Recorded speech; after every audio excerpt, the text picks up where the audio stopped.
Bhumana Karunakar Reddy YSR Congress party అధికార ప్రతినిధి comments. ఏపీలో పత్రికా స్వేచ్ఛను సర్వనాశనం చేయాలని చూస్తున్న ప్రభుత్వానికి ఈ తీర్పు చెంపపెట్టు లాంటిది. కూటమి ప్రభుత్వం అధికారంలోకి వచ్చినప్పటి నుంచి జగన్మోహన్ రెడ్డిని ఏ విధంగా బలహీనపరచాలని చూస్తూనే సాక్షి మీడియాపై దాడులు చేయించింది. డిబేట్ నిర్వహించే వారిని అరెస్ట్ చేయడం అక్రమమని సుప్రీంకోర్టు తేల్చి చెప్పింది.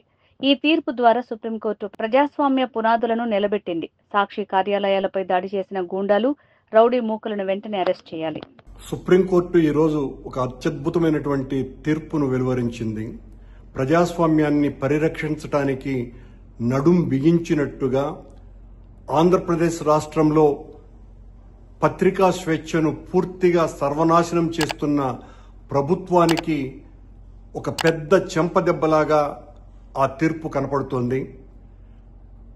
డిబేట్ను నిర్వహిస్తున్నటువంటి విశ్లేషకుడి మీద ఎస్సీ ఎస్టీ కేసు బనాయించి ఆయన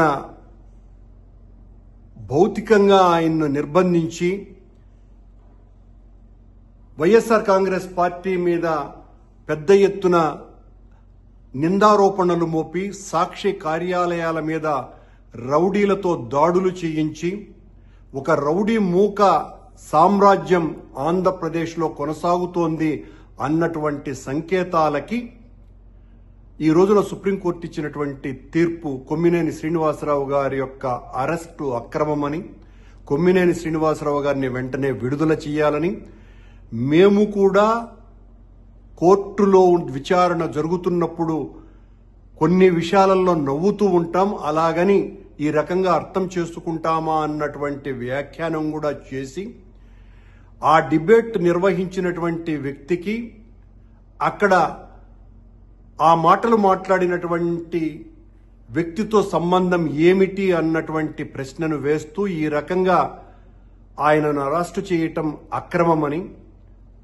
చాలా స్పష్టమైనటువంటి తీర్పు ఇచ్చి ప్రజాస్వామ్య పునాదులని చాలా గొప్పగా నిలబెట్టింది ఈ రోజున సుప్రీంకోర్టు.